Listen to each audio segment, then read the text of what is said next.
Olha, quem estuda direito, logo de cara se depara com uma pergunta gigante, na verdade. De onde, afinal de contas, vêm os nossos direitos? Hoje, a gente vai embarcar numa jornada filosófica para tentar encontrar essa resposta, mergulhando fundo nas ideias de Hegel para entender a origem mais profunda do direito. Será que eles vêm de um texto sagrado, de uma lei escrita por um rei antigo ou de um grande contrato social? Hegel? Bom, Hegel nos dá uma resposta bem mais dramática. Ele diz que a resposta não está num documento, mas na própria história da natureza humana. Ok, vamos mergulhar nisso. Para começar essa nossa viagem, a gente precisa entender o que, para Hegel, nos diferencia dos outros animais. A resposta está num único conceito que é central para tudo: a autoconsciência. Pensa assim, um animal, ele simplesmente existe, né? Ele vive. Agora, o ser humano, ele é consciência de si. A gente não apenas vive, a gente sabe que vive. A gente se percebe, se entende como um eu, separado do resto do mundo. Esse é o ponto de partida de toda a nossa história. E essa autoconsciência muda completamente a natureza do nosso desejo. Olha só que diferença. Um animal deseja uma coisa, tipo comida ou abrigo. A satisfação vem quando ele consome aquilo, ponto final. Já o desejo humano, é muito mais complexo. O ser humano deseja algo que um objeto material simplesmente não pode dar. E aqui está o pulo do gato. O que o ser humano fundamentalmente deseja é ser desejado, é ser reconhecido por outra autoconsciência. Não basta existir, a gente quer que a nossa existência, o nosso valor, seja validado aos olhos de outra pessoa. Nossa humanidade é, desde o início, social. Então, o que acontece quando duas dessas autoconsciências, cada uma faminta por reconhecimento, se encontram pela primeira vez na história?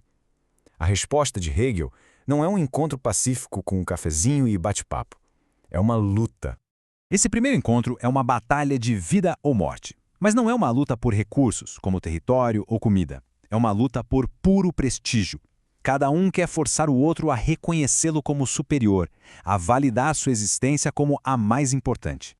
E como se prova esse valor todo? Demonstrando que se está disposto a arriscar tudo, até mesmo a própria vida biológica, em nome dessa ideia, desse desejo de ser reconhecido. É provar que a sua liberdade é mais importante que o seu instinto de sobrevivência. No fim, essa luta sangrenta não acaba com todo mundo morto. Ela cria a primeira estrutura social da história, uma relação de pura desigualdade baseada em como cada um lidou com o medo da morte. Isso estabelece o cenário para o próximo grande ato da nossa história. O resultado dessa luta por reconhecimento é a criação de duas figuras arquetípicas que vão definir a história por milênios: a relação entre o senhor e o escravo.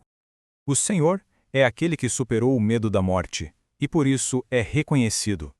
O escravo é aquele que, por medo, preferiu a vida à liberdade e por isso é forçado a reconhecer o outro sem ser reconhecido de volta.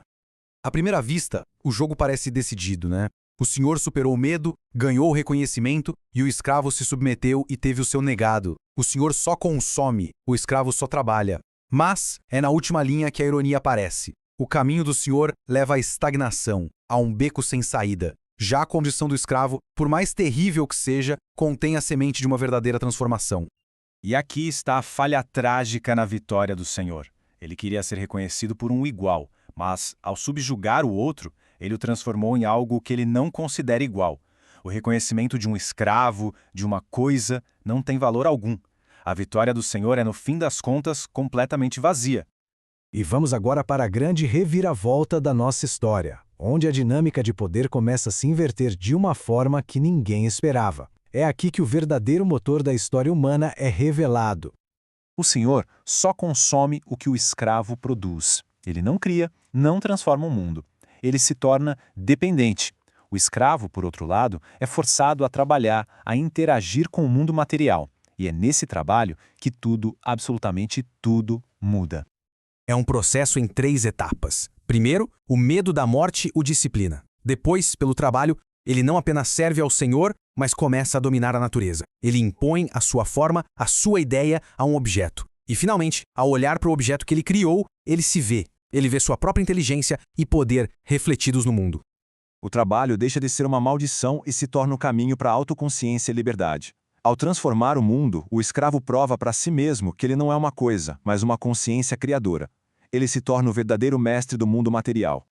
Agora, vamos trazer toda essa narrativa histórica para sua conclusão, conectando essa jornada filosófica diretamente às fundações do direito e da sociedade que a gente estuda hoje.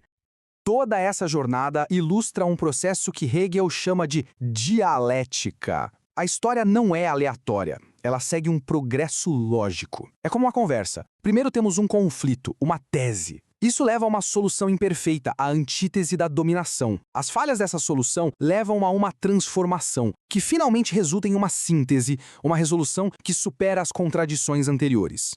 Então, o que é o Estado de Direito moderno? Para Hegel, é o ponto final dessa longa luta. É a estrutura social que finalmente resolve a contradição inicial. É um sistema onde o reconhecimento não é mais unilateral, mas recíproco e garantido para todos pela lei. O cidadão moderno não é nem senhor nem escravo, mas a superação de ambos. Tem o desejo de ser reconhecido do senhor, mas agora o alcança não pela luta, mas por seu trabalho e cidadania. E tem a capacidade de transformar o mundo do escravo, mas o faz como um indivíduo livre. E assim, a gente volta à nossa pergunta inicial. De onde vêm os direitos? Eles não são um presente da natureza ou de um Deus. Eles são resultado concreto dessa imensa luta histórica. O direito é, em sua essência, o reconhecimento mútuo institucionalizado. Então, da próxima vez que um estudante de direito abrir um código ou ler sobre um direito fundamental, vale lembrar destes 3 pilares. Por trás da letra fria da lei, existe uma história de conflito, uma longa transformação através do trabalho e, finalmente, a conquista do reconhecimento universal que essa lei busca garantir. E isso nos deixa com uma última reflexão. Se a história é movida por essa dialética do reconhecimento, será que essa luta já terminou? Ou ainda estamos nela, buscando novas formas de reconhecimento em um mundo que não para de mudar? A jornada de Hegel nos dá uma ferramenta poderosa para pensar sobre o presente e o futuro do próprio direito.